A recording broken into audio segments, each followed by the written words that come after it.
So I read Judges chapter 1, verses 1 through 36.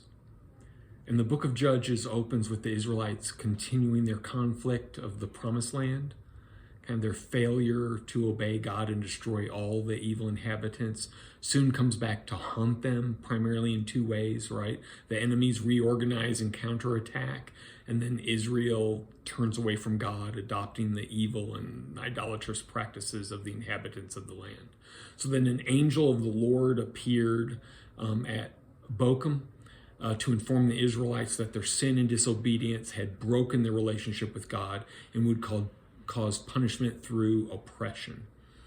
Even though the nation began in obedience and receiving the promises of God, they began to gradually suffer defeat because of their disobedience. That's the 36 verses.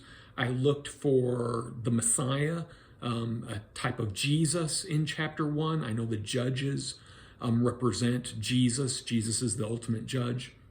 And I couldn't quite find Jesus in chapter 1, verses 1 through 36. My immediate devotional response to this reading was that even in the sweep of victory, the seeds of defeat may be planted. Even in the sweep of victory, the seeds of defeat may be planted. Therefore, we need to remain diligent and faithful to the Lord in all these things. So when thinking about chapter 1 and 2 Timothy chapter 3, verse 16, I think that's what God is teaching me from chapter 1, that we need to remain diligent and faithful to the Lord in all things, in victory and in defeat, and never become passive in the midst of it all. Staying faithful.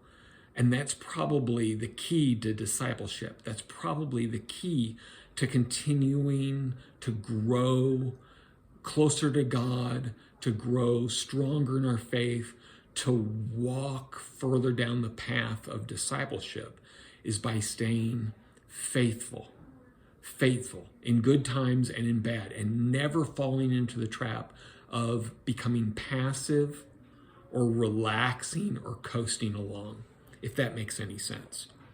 Even in the sweep of victory, the seeds of defeat may be planted. Therefore, remain diligent and faithful to the Lord in all things.